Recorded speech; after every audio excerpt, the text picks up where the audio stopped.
I'm geeked, bro. This is crazy. All right, ready? I'm ready.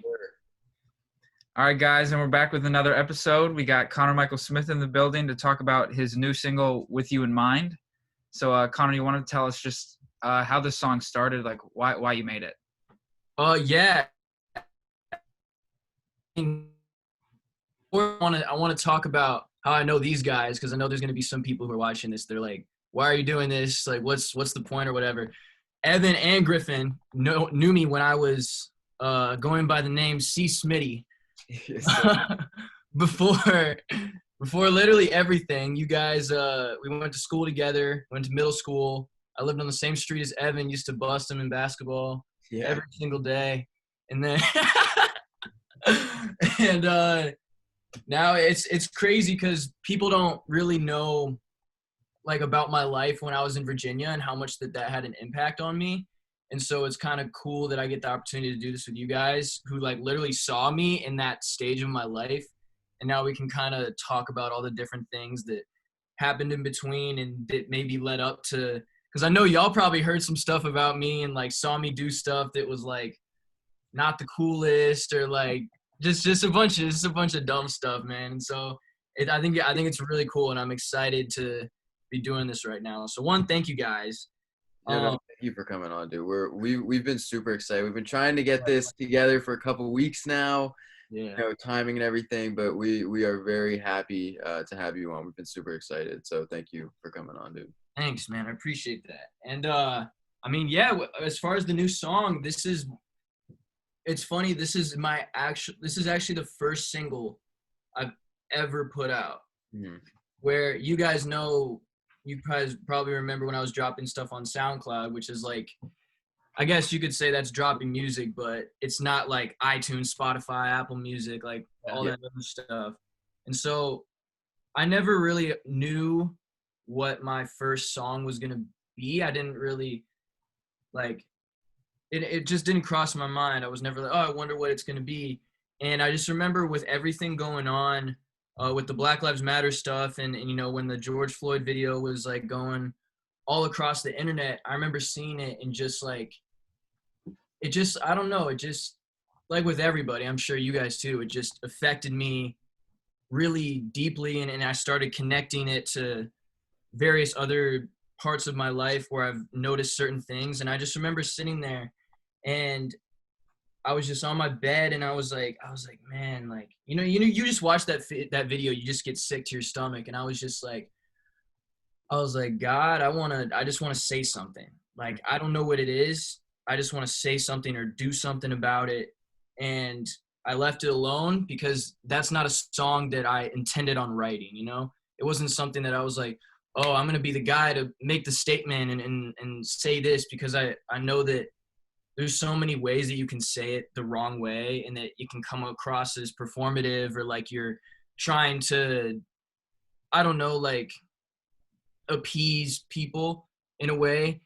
And one of like a couple weeks later, I was in LA and it was like a Wednesday and I was bored. I was just sitting and I was like, what am I going to do today? Like, this sucks. Cause it was like mid lockdown. No one was really out. I couldn't see anybody. So I was like, I guess I'm gonna make a beat.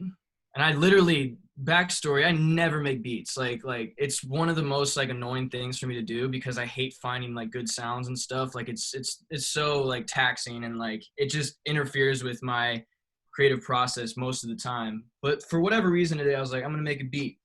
And so I sit down and I'm on this computer that we're doing this on, and I was just on the musical keyboard and I was like, dun, dun, dun, dun. I was like, okay, that's kind of tight. Dun, dun, dun. And I played it out and then I was like, that's it. So I had the drums and the piano, and all of a sudden I was like, oh, this is kind of, and then literally the first thing that you hear was the first thing I wrote. I was like, if I'm being honest, I'm tired of seeing blood. And I was like, okay. So I got like 4 bars.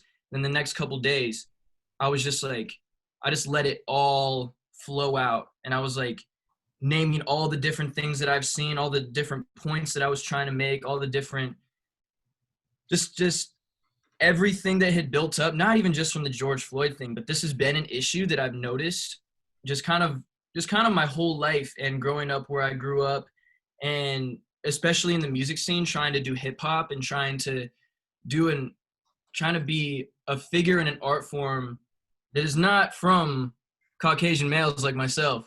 Um, I knew that it was something that I felt like I needed to just kind of make it aware to people of where I stood. And I felt like that was the time to do it. Now, I didn't think I was going to put this out. I didn't think this was going to be something that I would eventually record and whatnot. I thought I was just writing this and just getting it off my chest. And so I remember so typically in a song there's 64 bars, and I was at probably 42 or something like that. And I was just every chance that I could get, I would go to the bathroom, I would go outside for a second, I'd listen to it, and then I'd try to come up with the next four. And usually when I write, it's just rhymes. And so I'm thinking of is it victim isn't you, or didn't do, thinking of all this different stuff and trying to piece it together. And I remember I got to 64, and I sat back and I was like, whoa, what did I just do? And I rapped the whole thing, and I was like, this needs to come out, which was a very relieving feeling, but also incredibly scary and overwhelming, because I was like, people are gonna really pay attention to this one, and this could either really set me up, or it could people could see this and be like, oh, I don't mess with this kid anymore, or whatever the case may be. Yeah. But at the end of the day, I knew what I said was strong, and I knew what I said was valid, and I stood by my words and was like, no, I think I said everything in a way that didn't come across the wrong way, if that makes sense. And I mean, y'all can tell me if it did at all, but it felt right, and it wasn't something that I was getting a lot of opinions on. I would just kind of play it for select people, and the reaction with everybody was, I mean, so many people were just either brought to tears or were like, I don't know, man. It just felt right in my soul. And I was like, I've got to put this out, and people need to hear this. And it's something that's bigger than me at this point. It's not about my career, my image. Somebody is going to hear me for the first time, with this song, which is crazy to me. And I'm like, well, you know what? Let me make this not even about me. I think that's the most me thing that I do. I'm all about kind of putting out stuff that just doesn't have anything to do directly with me, and it's just my either view on things, but not in a preachy way, not in a I've got the answer, this is how we're gonna run the world, Conor Michael Smith 2020. That's not the approach I have. How long did it take you to put the whole thing together? Because I'm guessing the instrumental in the background was you on, and how long did it take you to write the whole song? Because it came out at a super timely manner. I mean, it was perfect timing for you to come out with this song. Right. Yeah, so it's funny because I had made the beat, and then I wrote it within 3 days. Wow. And so I made the beat, wrote it. Now after that, I was kind of I'm not the craziest producer in the whole world. And so I was I was hitting up a bunch of people, seeing who would be a good person to go in and make the beat just a little bit fuller and have some live sounds and some better sounds. And I've known the guys, Slim and Bass, who work with Machine Gun Kelly, for the last couple years. And for those of you who don't know, Machine Gun Kelly went to my high school. And so there's just this Cleveland connection and this Cleveland scene that we're all familiar with each other. And they had been wanting to work with me for a while. And I was like, yo, I think I got something. I think this is going to be my first song. I'd love it if you guys are a part of it. And so over the next couple months, I think I wrote the song in July. So that kind of shows you how long it took for it to actually be ready. I went to their house, and we knocked it out in an hour, recorded it and all that. Now, granted, over the next couple weeks, I had a bunch of lines I wanted to take, re-record just to get the vocals right. And then the string section at the end was the last thing that we did. And I wish I had a different setup so I could play you guys, but it was really just super basic. Like all those different melodies and stuff you hear at the end were not in it at all. And it was mostly just my voice, the beat, and then like a really basic section at the end. But it took the next couple months of me going and just fine tuning all the little bits. And I remember recording this one line, dude. It was like the I just talked to God. There's a whole lot of rain coming. I'm glad I finally mustered up the courage to say something. I recorded that line like probably 16 times just because it took me. I was just like, this needs to hit. And then the string section at the end came together like that. And I was like, I was just so pleased with it. And the song was ready probably like a couple days before I put it out. Yeah. Which is crazy. So like getting it mixed and mastered, and I was with the guy who made the engineer, and I was like, I'm super critical about the finest details and just going back and forth and being like, I think we did like 12 mixes of it. Oh, wow. And it was like the 11th that I used. Yeah. So it takes a lot, but it turned out well. Yeah. I will say, you said like you're a perfectionist when it comes to music. And, for those of you, or for those listening who don't really know you that well, you've been playing the violin like basically your whole life. You are extremely talented when it comes to that. And also for people who don't know Conor that well, Conor sees life in music notes. Like it's just true. Like you'll admit it yourself, you did not like school. You never did. You hated school. And that's because you were so focused on writing your lyrics. Like that's music is what you always wanted to do. And it's so good seeing you now that you're where you want to be. I've never seen you happier than you are right now. And I just like, again, I'll congratulate you at the end, but I want to congratulate you again right now. Like Griffin and I are both so proud of you. Yeah, dude, it's amazing. And we're so happy for you.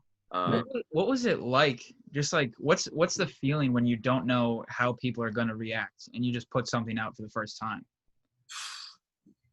Feels like you're a turtle without a shell. Like imagine a turtle without a shell, bro. Like that thing's ugly, and like you can see all the things that the world like. Because with me, like I know so many artists that like all my friends listen to and stuff. They put out music, and it really is like I describe it the best way as a suit of armor. Like a lot of people will rap and kind of like protect themselves like with their words, and kind of like I'm trying to figure out the best way to explain it. Like they put on this front, like they're this thing, so that you don't really see who they are. And that's why I gravitate to artists like Kendrick or J. Cole or Mac Miller or Tupac or Big, like all these different people who would just tell you how it is. This is my truth, like it or not.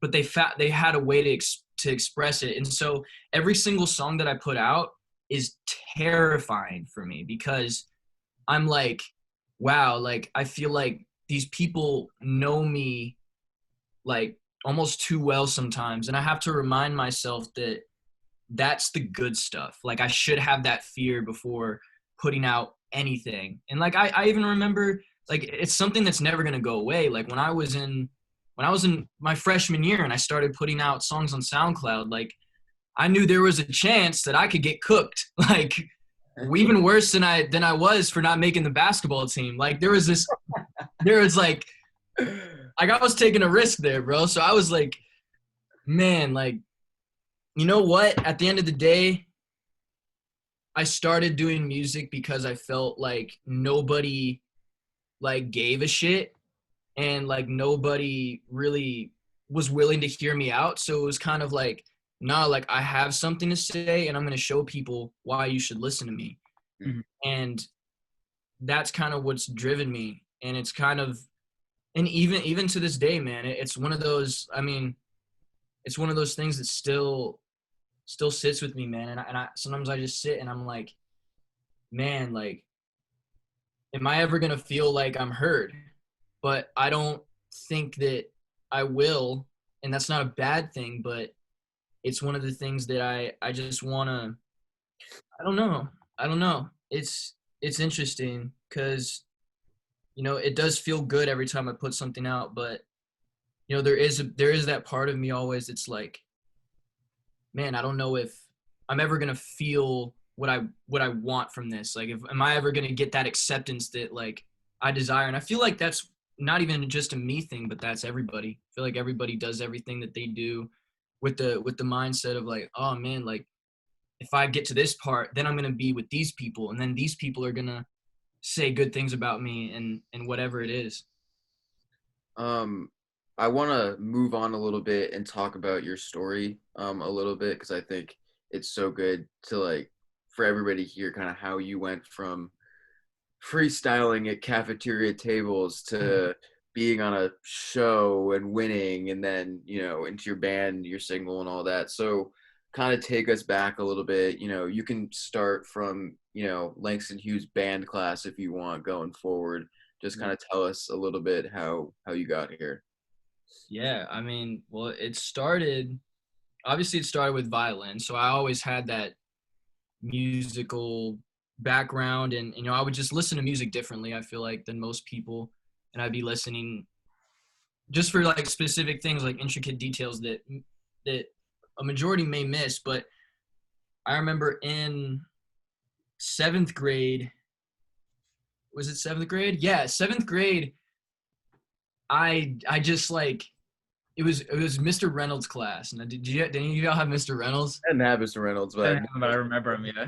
Yeah, yeah. So I had Mr. Reynolds with like Tommy and Dave and Nick and like Owen. Like it was a mess for him. But like I remember one time we had to do this like rap about, I think like a landlord or something. Like it was, I don't remember what it really was, but it was from the landlord to the tenant, like from the perspective of it.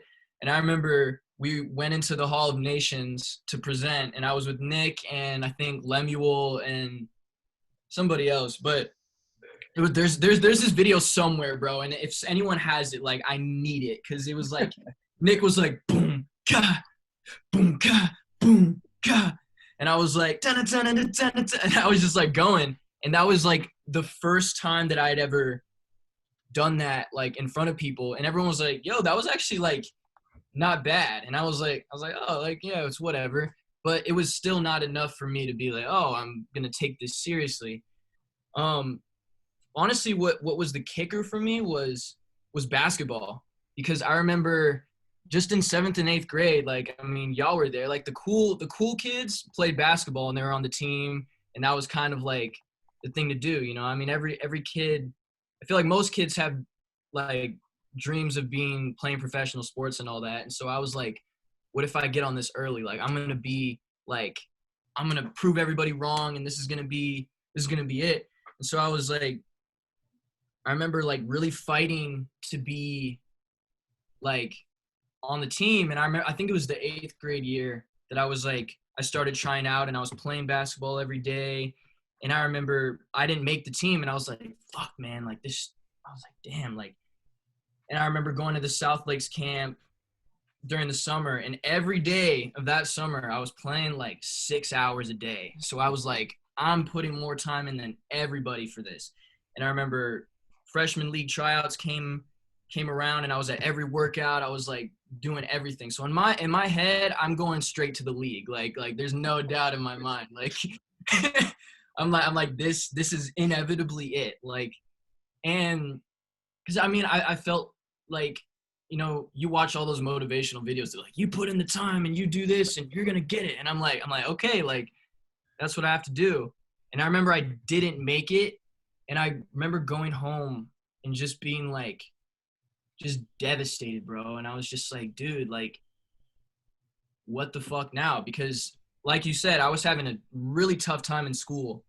And for so much of that time, like I was on pills and I was going to therapy, not for myself, but it was something that my parents were putting on me, that my teachers were putting on me. And so I was under the impression that I've got this like bigger dream of playing basketball, so I'm not really focused on school. I'm not really Right. doing well.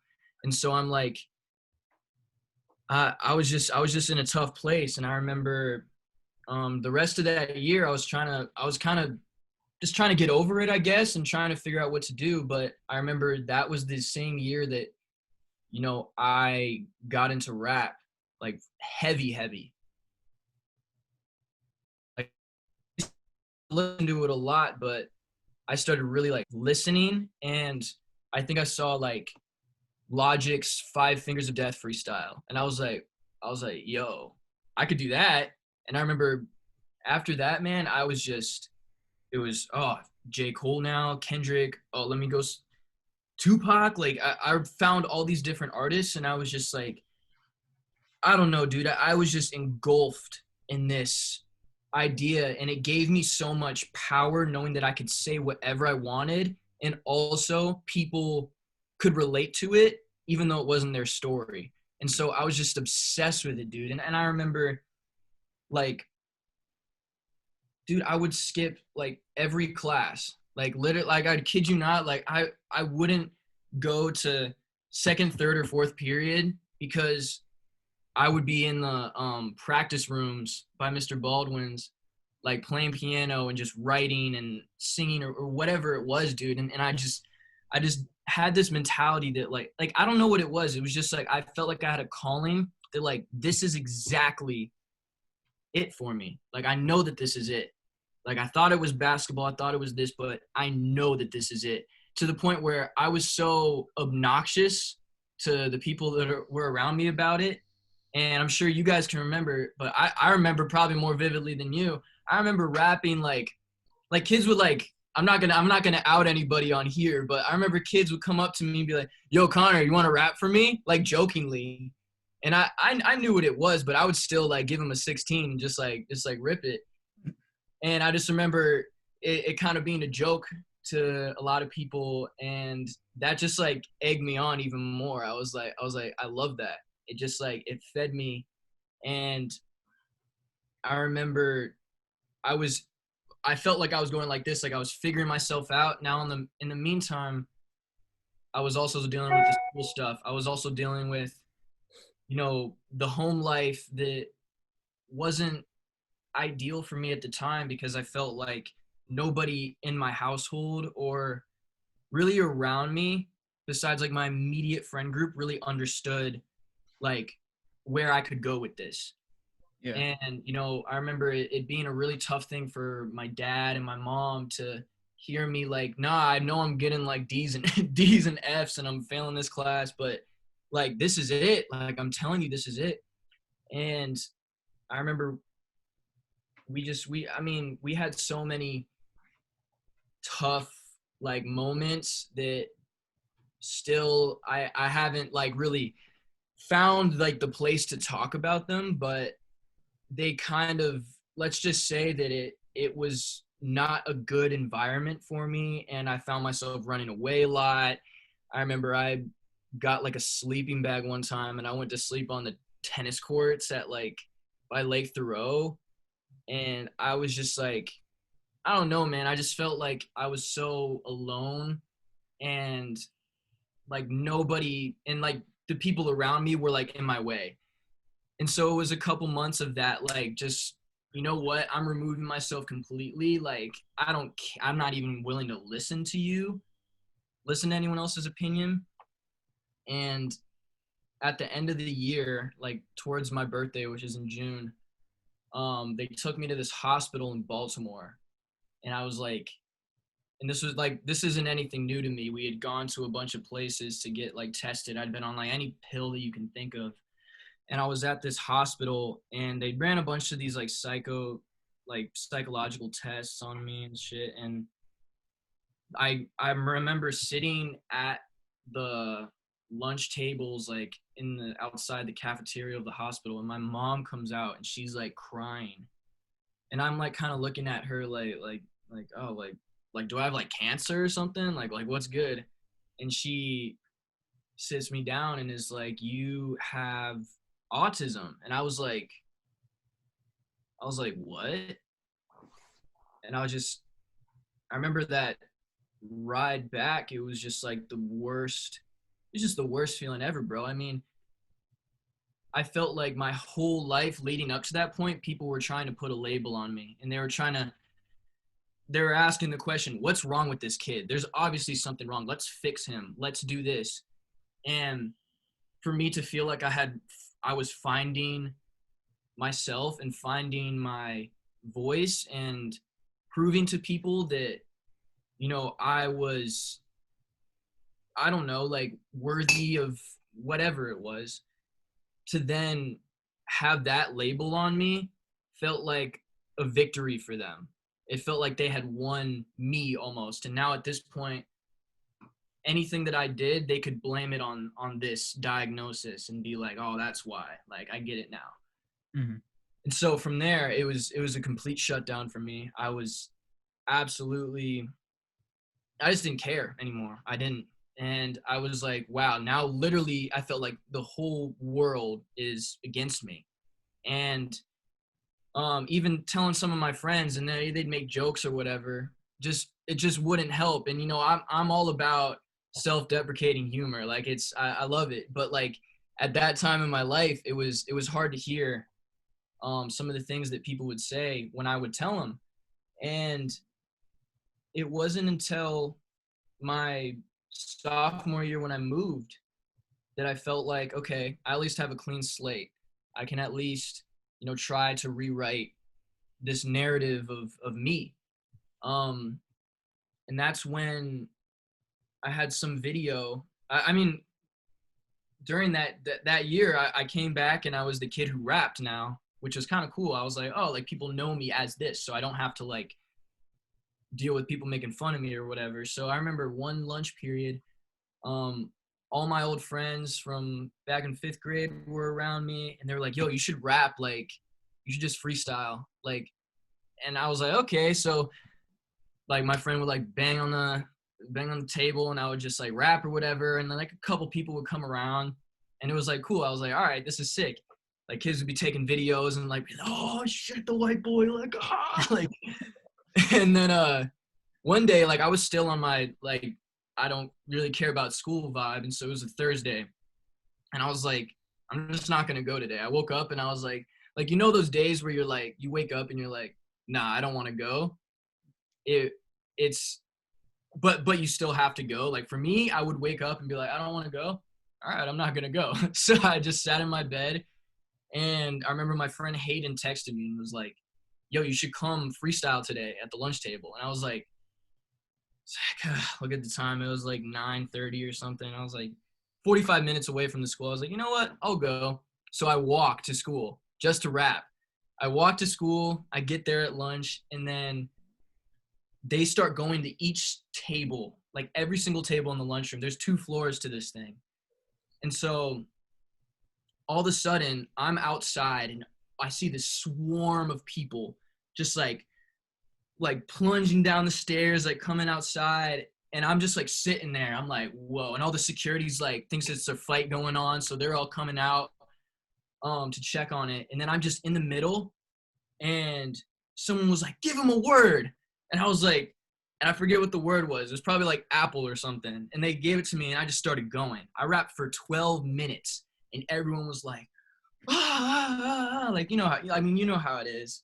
And eventually someone got a video of it. I posted on my Twitter, and I got like 300 retweets or something like that. And me thinking like, yo, I'm on, like I made it, man. Like I'm famous, bro. Like this is crazy. There was some video of you having, I don't know how I remember this, even if I'm remembering it correctly, but some video of you having like a rap battle with another kid. And one of your lines, I feel like I remember that. with like Abraham Lincoln or something. yeah. It was that video. It was that video. Was that video? Like, okay. I'm in the booth firing, like assassinating Abraham. Yeah. That shit is tough. I just remember that video, and like it just blew up out of nowhere. Yeah, dude, I was literally, I remember like crying because of it. I was so happy. I was like, I did it. Like I knew this was it for me. Like I knew that I could do this. Yeah. And from there, this guy, Ray Jr., reached out to me, who's like pretty big in the Cleveland scene. And he close with like Machine Gun Kelly and all these other people. He was signed to Def Jam, all this other stuff. He kind of took me under his wing. And for the next couple of years during high school, he was kind of like getting me in the studio and like putting money into music videos and introducing me to other producers and all this other stuff in Cleveland. And that was like sick, dude. I really felt like I was doing it. And junior year, like he opened up for Lil Uzi Vert. Like I went on that show and like performed on his set. So I played in front of 3,000 kids in Columbus, and it was just like insane, bro. Like I was like, oh, like the Grammys is tomorrow, the cat, like all this other stuff, like my mind was like, oh, I'm there. Yeah. And so, but from there, I was still struggling in school, and it was my junior year, and my parents were kind of like, all right, like, what are you gonna do about college? And I was like, I'm not going to college. Like, I've gotten this far. There's no way I'm gonna stop now. And they were like, I remember my mom telling me, she was like, well, if that's what you choose, then by the time you're 18, you got to figure it out. And I remember hearing that in like January, and I was 17, and my birthday was in 5 months. And my music video has 3,000 views. Yeah. No money, working at B Spot, which is a burger place by me, bussing tables. I'm like, 4 months, huh? Okay. So at that point, I was like, God, like, I know this is what I've got to do. And this is like, dude, I remember like, I had a girlfriend at the time walking back and forth to her house, just like talking to the sky. Like, I was like, I need something. Like, something's got to happen. Like, I can't keep doing this. I feel like I'm called to be an artist, and to not even just be an artist, but so much more than that. I feel like my voice can really help people, and I feel like I can do this.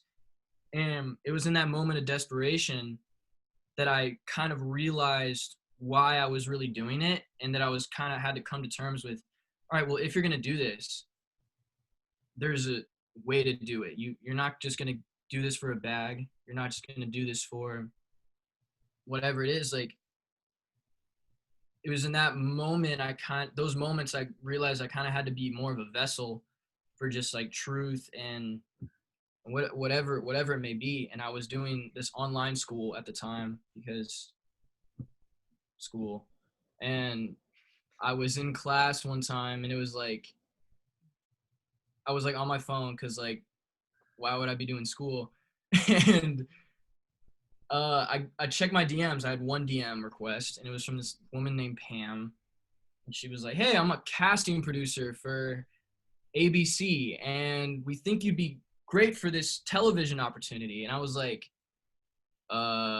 okay. And she was like, yeah, like, do you have any time to talk? I was like, right now. So I walked in the hallway, and I got on a phone call with her, and she was like, yeah, so we saw your music video, and we think you'd be great for this show. Like, it's about making a boy band, and like we want rappers and beatboxers and all this other stuff. And I was like, okay, cool, but like, what, like, are you sure you want me? Like, I don't sing at all. And they were like, no, like, we want different things and whatnot. I was like, okay. She's like, we'll set you up with a Skype call this week. And I was like, all right. So I remember telling my mom and my counselor at the time about it. And they were kind of like, look, this could be great. This could be it, or it could be nothing. So you kind of got to go into it with that mentality. You just leave it all out there, try your best. And I was like, yeah, but like this is it. Like, I gotta like make it, And I remember doing the Skype audition, and this lady was like trying to get me to sing and asking me all these questions, and she didn't ask me to rap. And so I sang for her. She's like, okay, yeah, like, we'll be in touch. And I was like, yo, I don't sing, right? And she's like, oh, what do you do? I'm like, I rap. And so she's like, okay, well, like do something for me. And so I freestyled, and she was like, oh, okay. Like, yeah, we'll see what happens. Next 3 days, find out I get the audition. I fly out to LA for the first time with my mom for the top 50. Now the top 50 isn't aired on TV. This is like the auditions in person where they get to Right. decide if you make it through to the show. And I remember going in and I remember doing an acapella or something and singing a little bit. And they're like, oh yeah, you're pretty good, like whatever. But then they called me back with this other kid who beatboxed. His name's Jay. And this is the first day I met him. And we were in the lobby. We're like, yo, what do you want to do for this audition? He was like, I don't know. And so I was like, why don't you just beatbox and I freestyle and I'll ask him to give me words. And he was like, all right. So we were practicing in the lobby. People would walk by, like, they were like, yo, give him a word. And they do that. And we were just killing it. So we're like, all right, let's go. Walk in the audition. We were like, hey, we don't really have much prepared, but we figured we just freestyle for y'all. Y'all throw us words and we'll figure that out. And so I rapped for like 15 minutes, I think it was, for the judges. And they're throwing us words. And I'm just going, bro. And I remember at the end of it, they just stood up and were like, so at that point, me and him both knew. We were like, oh yeah, we're on the show. And they're probably going to make us do that again because that's how TV works. And so sure enough, we get back for top 30. I'm like, I made it. Like, I'm on TV. Like, this is it. And I had the mentality where I was like, yo, I'm going to go on this show, get a bunch of followers, then dip because I'm not trying to be in a boy band. Like, that was like what I went into it with. And I get on the show. And week after week goes by, and I'm getting closer and closer to all the guys around me. And I'm really enjoying the process. Obviously, I'm getting all these followers and I'm going live on Instagram and I'm getting like 3,000 viewers. Like, I'm like, yo, like, I'm going to keep writing this, whatever it is. And I remember getting towards the end of the show and realizing, oh, like, I'm like one of the front runners. I might be in this band. Like, this is an actual possibility that I'm going to be in this winning band. And I don't know what that means. I also don't know if I like that. I was kind of like, I don't know if this is the right move. I don't know if I should step out now and continue on my solo path with the fans that I've gotten, or, take this opportunity.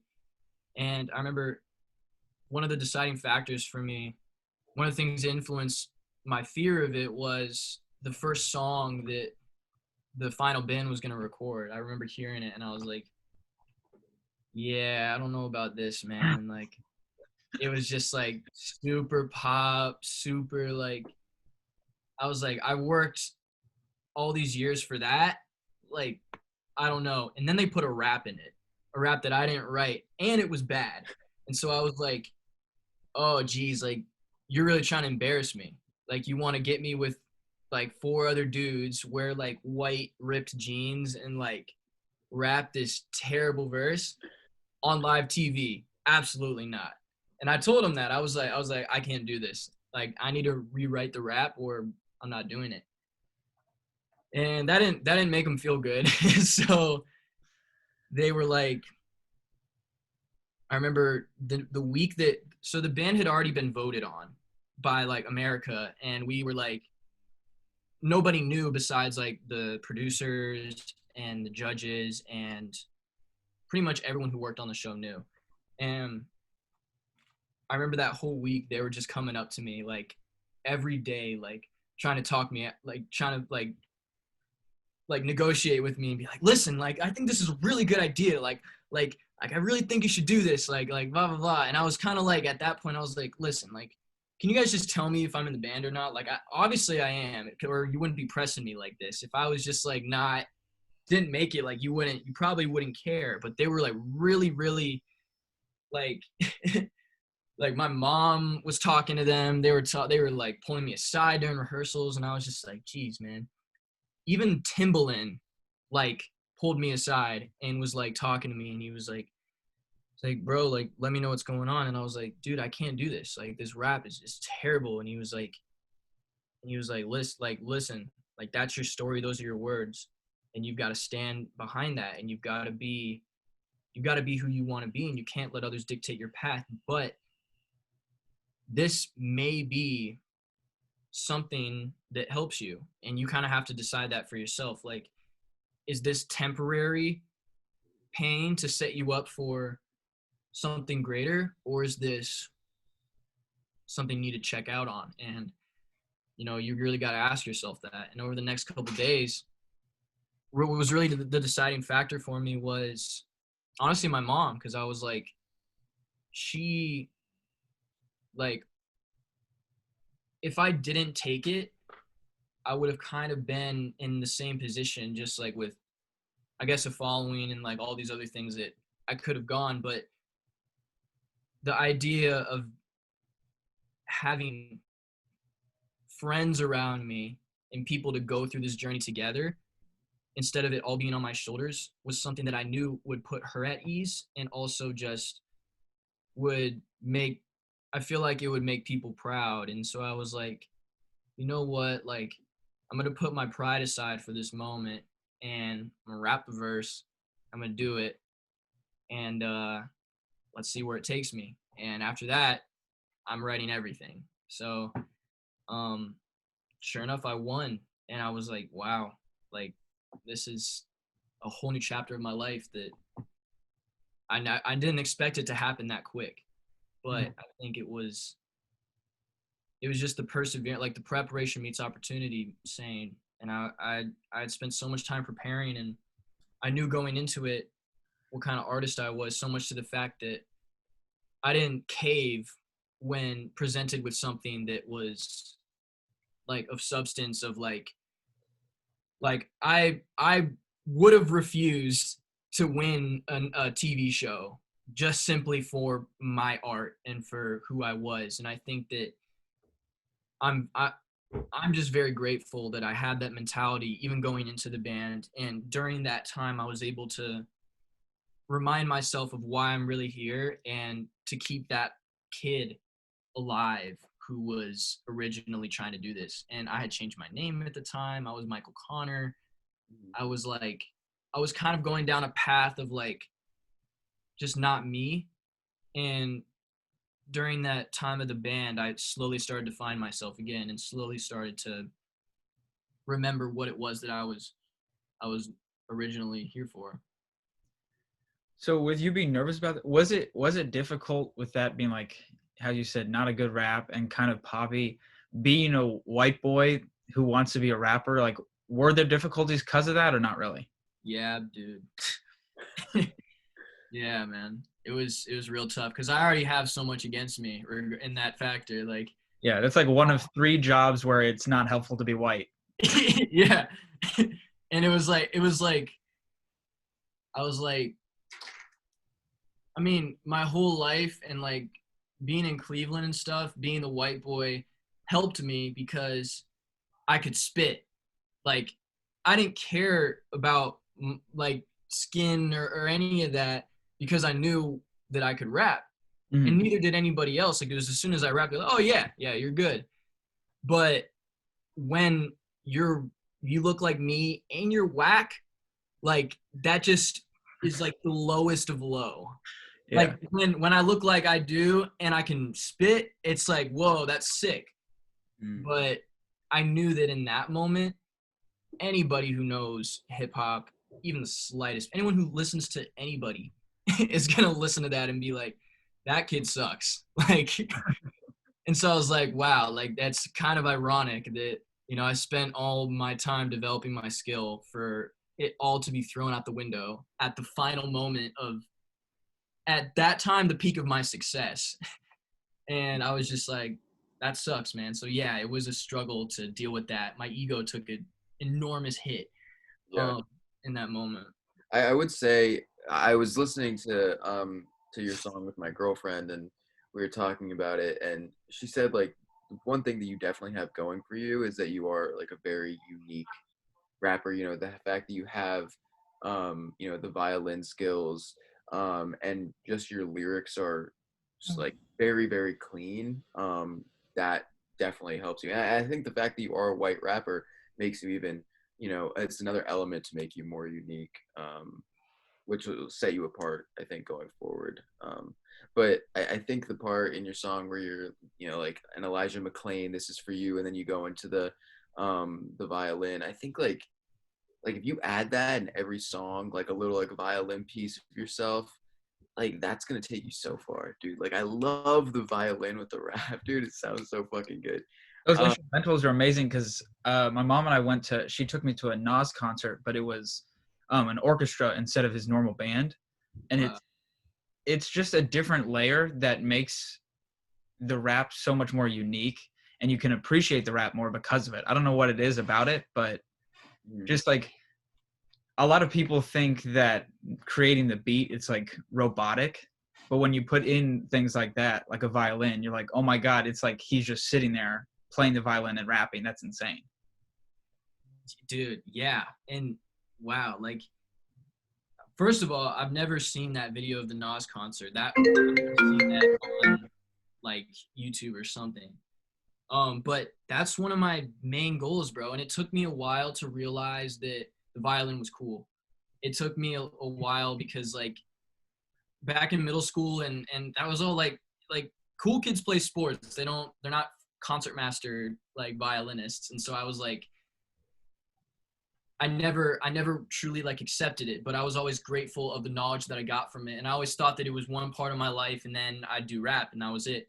And it wasn't until like literally a couple years ago that I realized how much that could just elevate everything that I did.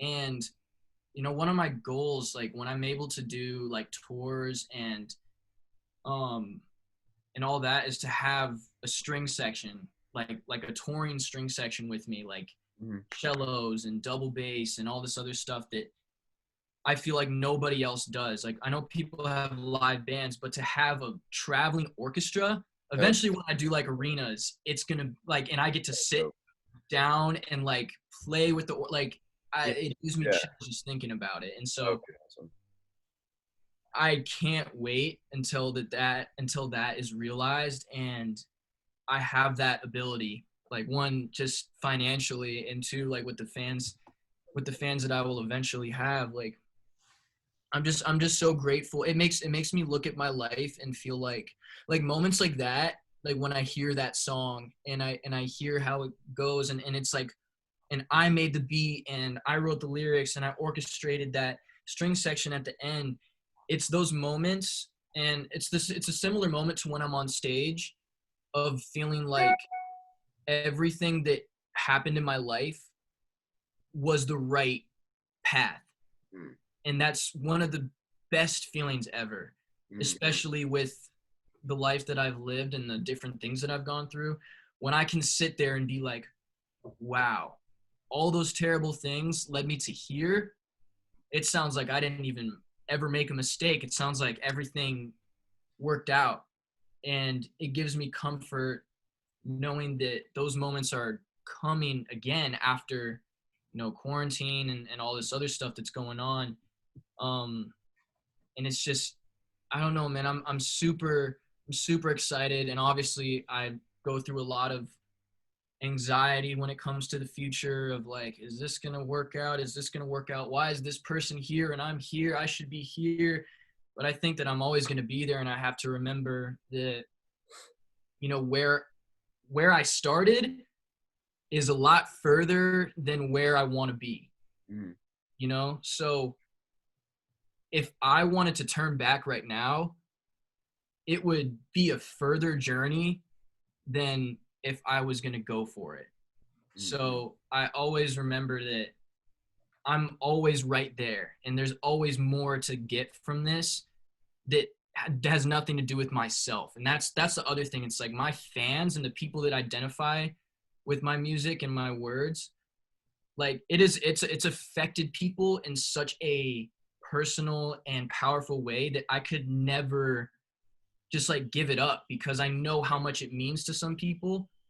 And I just know that it's so much bigger than myself. And that's like, the bigger that I get and the more things that come, I get like almost, my ego gets like buried, like every level that I reach, because I'm like, oh, now it's really not about me. Oh, now I'm putting on for these people. Now I have to represent for this people. It's like great power comes great responsibility. And I want to be at a place where I don't want the success if it comes without the right attitude and the right, and without being generous and without reaching out and just helping and giving back, and also telling people how I got here, and also giving other kids that information that I wanted when I was 15, and giving people confidence and encouraging them to, whether it's music, whether it's anything, like there's a right way to do things, and there's the quick way to do it, and there's the easy way to do it. You can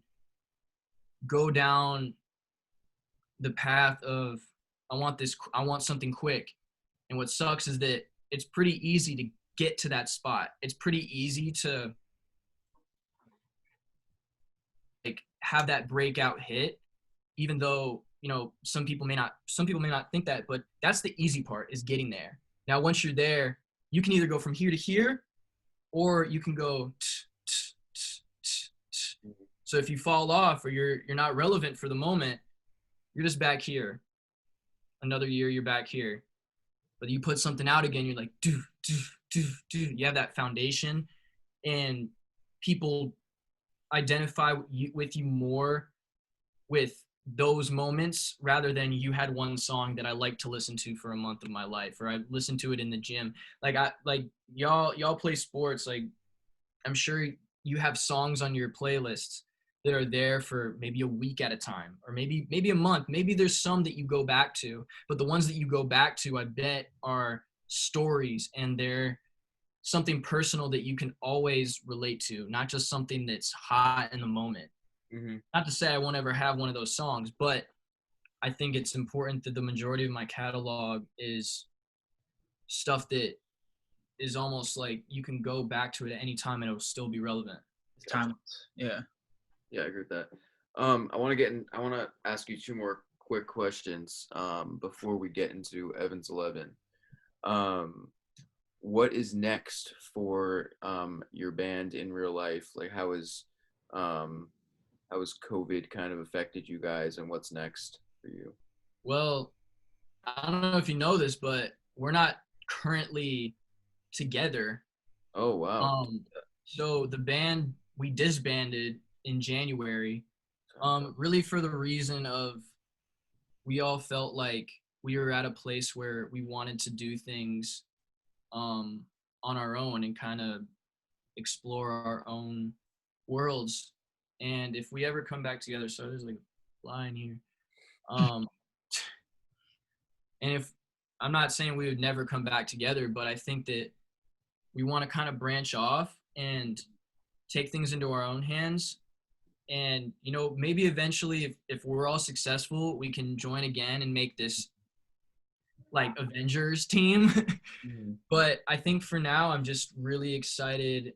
I'm really excited to, one, still work with those guys. Cause like, obviously we spent so much time together. It's kind of like your roommates. Like, you know, like those are my roommates for the last 2 years, and we share so many memories that nobody else can relate to. And so it's something that will never not be close because of that time that we spent. And, you know, one of the members, Chance, is the Black Power Ranger right now. And so he's in New Zealand filming like for a TV show, and Brady and Sergio and Drew are all recording music that I've heard, which is all incredible. And it's so good to see every one of them in their element.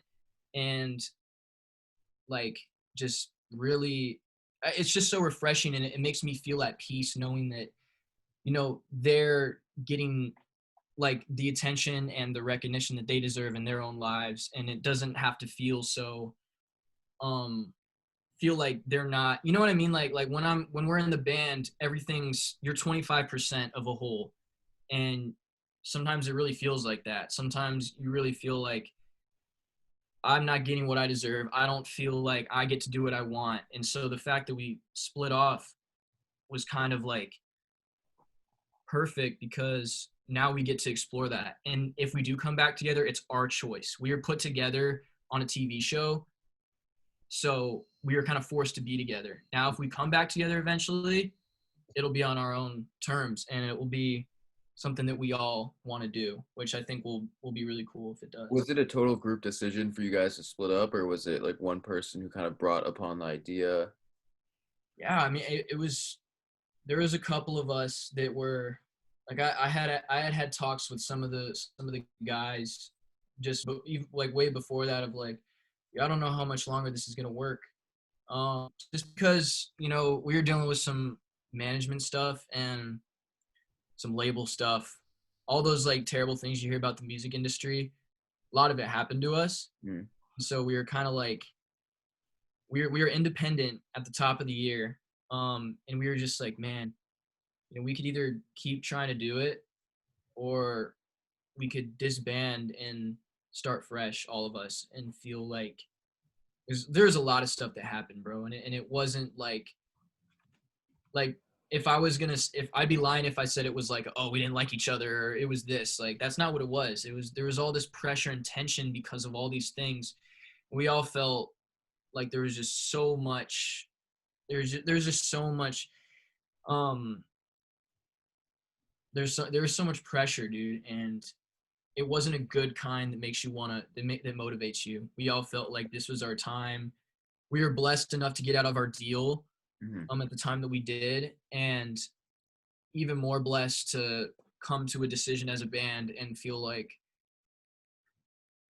we were all going in the right direction and still be friends to this day. Like, I still talk to all of them. So that's the real win for me, is to like know that I can call any of those guys and they'll pick up and it'll be like nothing happened.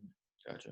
So what's it like working in the studio with that many people? Because like I make music just with my friend Pedram. He's trying to be a producer, but it's just a one-on-one. So what is that with 3 other guys? How does that work? Sucks. I hated it, honestly. Whenever we would have group sessions, all 5, it's too overwhelming to have that many ideas. Me personally, in the room, like, I'm sure when you work with Pedram, it's like you say something, and then he says something, and then you're like, oh, I don't know about this. Maybe it's this, and then you're like, okay, cool, let's do that. And it's as simple as that. Now, when there's 5 people saying different things, it's kind of like a battle of who has the best idea and whose are we going to try, because you don't want to try all 5 ideas, because then like you're wasting time and it's exhausting. So it's usually better if it's a couple of us in the room at a time, or if I write a song with Sergio, or Brady writes with Chance, or 3 of us write together. Like, usually those are pretty good environments, but the all 5 thing is real tough. And yeah, we just each kind of individually felt like it was that was one of the other factors, is like we were all making our own music at the time, and we had just done a headlining tour where we each performed our own solo stuff, and that was like my favorite part, bro. Like, I loved just like, bro, and the fact that the crowd knew the lyrics and stuff, like, and I got to be me on stage. Dude, it's like I hate to compare it to this, but it's like, it's what I imagine heroin's like. You know what I mean? Like, it's like the best feeling ever, bro. Like, when you were telling us that story, how you went to school just because you were going to rap at lunch, it does seem like it is very addictive to you, right? Just like having people watching you and doing what you love. I imagine that, like, it's just the best feeling in the world. It is, bro. And sometimes it scares me, because I'm like, because I know how addictive those things are. And I know that I've seen people like Justin Bieber or whoever, like, it really affect them in a negative way. And so I always keep those people in mind, and always try to remember that, ego is a real thing, even if I don't feel like I'm the best thing in the world today. Maybe I do this and I could feel that. And in those moments, it's important to remember that, like, be proud and soak in the moment and really let it put a battery in your back, but also remember the people in the crowd. Like, the reason I love performing is because I feel connected with the crowd. That's why I love it. It's not that I feel like I'm above people, or I feel like, oh, I'm this figure and this like superhero. It's that I can see and read people's energy as I'm performing. And it's like we're having a conversation and I feel so close to all these people. And that's just something that I've desired my whole life, is to feel like I'm close. And I've moved so many times and I've had different friend groups like almost every 2 years of my life. And so to feel like I'm understood and I'm heard and that these people are empathizing with me, and also I feel like there's so much to learn from them. That's the addiction, bro. And it's like I can't even describe it, man. I mean, I guess I just did, like, but um, it is addicting, man. You're right, and it's better than crack, you know. The last thing that I want to ask you before we get into the next thing, something that Griff and I talk about over the course of a couple of our episodes is our top 5 rappers of all time. Just give us your quick list, top 5 rappers. So you got in no particular order. You got Jay-Z, Eminem, Tupac, Biggie, and Kendrick Lamar for me. Gotcha. Now, Okay. that's not my like these are the best and whoever disagrees is an idiot. Like that's like the people who I hold Okay. the highest. Gotcha. Okay. All right. Griff, you ready for Evan's 11? Just real quick before you do that. So of those rappers, like who influenced you the most? And like who do you like either look for like technical ways that they rap or just like lyrically how they work? Just like who influenced you the most? Kendrick Lamar, bro. Like that dude's just an animal. like have you guys heard his Black Friday thing with J. Cole, like where he rapped over Tale Two Cities? Like he can just like go, bro. And like the fact that he can just spit like over some boom bap or whatever it is, and just like I don't know, dude. Like he intimidates me, man. Like, and that I think him and J. Cole, and also at one point in my life, Logic was a big influence. Mm-hmm. Just people who can rap and just like captivate you with just simply words. Like a lot of melody is popular these days, and I definitely want to incorporate that. But the thing that impresses me the most is when people can just like just spit, man. And like Kendrick, not just his rapping ability and his skill with that, but his storytelling and also the musicianship that's in his albums is what sets him apart from everybody else I just named. Like, all these other guys have like great music and great lyricism and all these other things, but Kendrick, like his attention to detail when it comes to the instrumentals and the styles of music that he chooses to incorporate, whether it's jazz or funk or hip hop or pop, like he does it so well.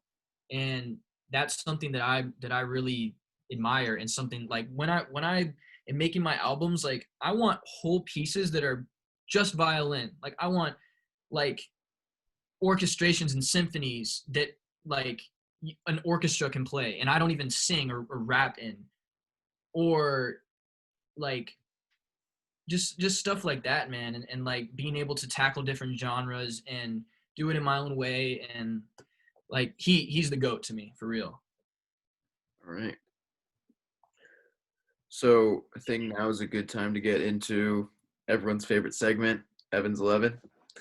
So my first question for you. Also, I apologize. These questions might be absolutely fucking ridiculous and you might not be able to answer them.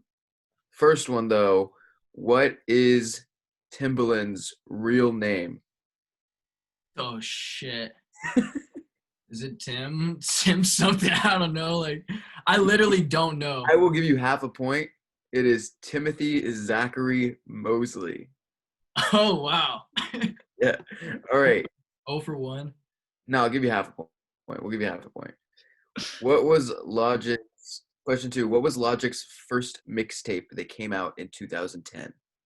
Young, Broken, Infamous. All right. 1.5 out of 2. See, I didn't think you were gonna get that. Was that an easy question? Oh yeah, that was the easiest one. Yeah. Okay. Big Lions, man. Question 3. Calvin Broadus is the name of what American rapper? Oh wow, Calvin Broadus. Dude, I think I actually know this one. I don't know this one, but I'm gonna take a guess because it just sounds like Wiz Khalifa. I don't know why. Griff, do you want to take a guess? Is it Snoop? It is Snoop. Wow. Yeah. That was kind of close. Low key, Yes. they're like brothers basically. I mean, in that movie, but Question 4. I'm giving you a free point here. MGK went to what Cleveland High School? Baker Heights High School. Sir. Go Raiders. Question 5. This one's hard. According to the blog Data Rapper, what is the best rap song ever after reviewing analytics for listens and reviews? Best rap song. Is it? It's got to be "Juicy" by Biggie. Damn, you got that right. It's got to be. Yeah, there's no other. Hey. I did not. That is impressive. Question 6. From your former band in real life, what member is the most followed person on Instagram? Oh, Chance. With how many followers? Right now, Yes. let's say 265K. 242. All right. But I'll give you a point. All right. So now we get into you did pretty well. What was that? 4.5 out of 6? Yeah. Yeah, that's one of our better ones. Question 7 here. This is all free response going forward. Who is the most famous person that you've met? In your opinion? Or I guess we'll say this. Who's a person that you've been most starstruck by? Oh, dude, Logic. Yeah. He was definitely the one I was most starstruck by. I was like, I mean, cause dude, I listened to all his music and like quick story, dude, the day I won the show, he called me, like he Really? literally he was following me during the show because his wife was a fan and she was like keeping up with it. And I was at the record label after I won, and I get a call from Arkansas. I'm like, who's this? I was like, this has gotta. It's actually funny that I'm telling you this story because I pick up the phone, and I was like, yo, who is this? And they were like, he's like, you don't know who this is? I thought it was you, bro. I was like, is this Evan? Like, I literally thought it was you, and I tell people this story, and I say you, but like now it's actually you. But I was like, this Evan? And then he's like, no, bro, this is Logic. I was like, shut the fuck up, bro. And I was the same thing. It could have been, or one of each other. right. And then he's like, no, bro, it's fucking Logic. And I was like, oh shit, it's fucking Logic. And so I fanned out, and then a couple months later I met him, and he was so nice to me. And during the next summer, he brought me backstage at his show and played me all his upcoming albums. I think this was in like 2018. Like I was on his tour bus. Dude, like it was just surreal, bro. It was so surreal. And those are some of the memories that I mean, I'm never going to forget those moments. Like that was just incredibly like iconic in my life. Like I was like, Gotcha. wow. Okay, moving on to question 8. We like to keep things PG here. So we say marry, kiss, kill. All right. We got basketball, rap, and Cleveland. I mean, oh dang, that's hard. Cause I gotta kill something. Well, I can't kill rap. Honestly, I gotta marry rap.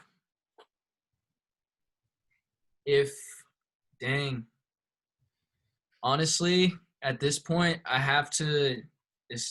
I gotta bury the hatchet, man. I gotta kill basketball, and I gotta kiss Cleveland, which is tough, but it is what it is. Respect to Cleveland. Question 9. I think we kind of answered this already, but who is the biggest inspiration for you in your life? It doesn't have to be a rapper. It could be anybody. Bro, like Ichiro Suzuki. Like that's, I don't know why that's like the first name. Like when I was a kid, I used to watch that video. My dad used to show me that video of him like that throw from right field to third base. It was just like a fucking laser. Like that shit still like gives me chills to this day. Him, LeBron's a big inspiration to me. Huge. Like not because he's a great player and he's the greatest of all time, non-debatable, Um, but just the person that he is off the court and the fact that he's used his platform to create a school and like the work that he does like with social justice. I just think he's the person that I would like to model myself after. If Gotcha. anybody. Gotcha. Question 10. If you could switch lives with anyone in the world, who would it be and why?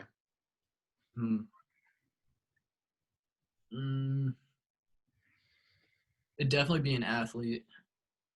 It, dude, it might be LeBron, honestly. Mm-hmm. Like, That's what I was expecting you to say. When I wrote that question, I was like, he's going to say LeBron. yeah, I mean, that's just a parallel that I think everyone who does rap wants to be in the NBA, and everyone in the NBA wants to be a rapper. And so I want to be LeBron, one, because he's the GOAT, but two,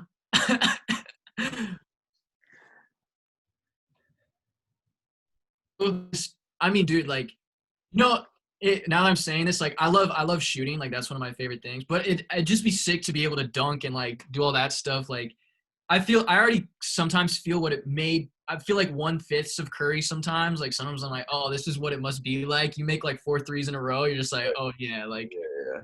But like LeBron, man, like, dude, yeah, it'd be him. He's got a sick ass life. Yeah. Question 11 here. I want to finish up with this. What's a message for young rappers that you want to give out? Maybe even kids, just diagnosed with autism, kids, who don't think school's their thing, but want to focus on other things. Just what's a message that you want to give out, a little inspiration for them? Man, find people who do what you do. Not even necessarily in your life, because honestly, you'll be disappointed. But what I did was I stuck to the blueprints that the people before me had laid out, and seeing people like Logic and J. Cole and all these people make it was what gave me the motivation and confidence in myself to know that I could. And also just remember, like, trust yourself, have faith, and remember that nobody can do it for you. Like there's no handouts. People come along the way to help you out, but ultimately when you look back on your career and you remember like your whole life, the moments that are going to stick out to you are going to be the times that you pushed through the toughest points where you wanted to give up. If you want to give up, keep going, and you're going to look back and be like, wow, like I'm so proud of myself for doing that. There's so many times I could have been like, you know what? They're right. I suck. I'm done with this.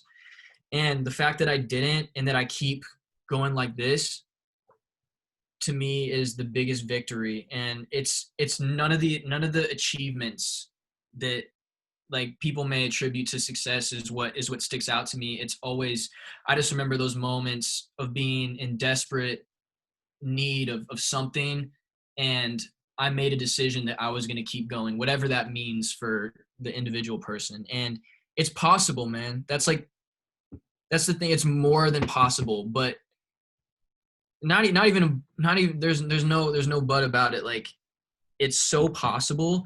And the other thing to remember is you are never alone in your struggle. And also, just to elaborate on that, this may sound kind of messed up at first, but your struggles aren't special.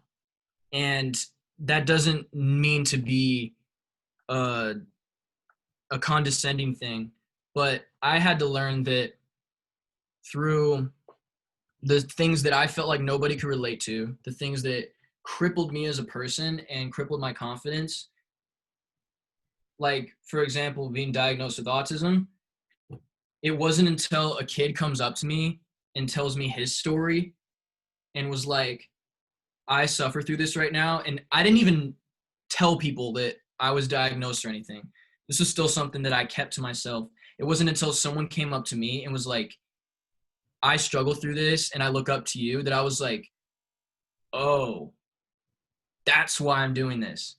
Mm. This isn't something that holds me back. This is the thing that can connect me with this person. And that was literally the moment that I decided to get this tattoo right here.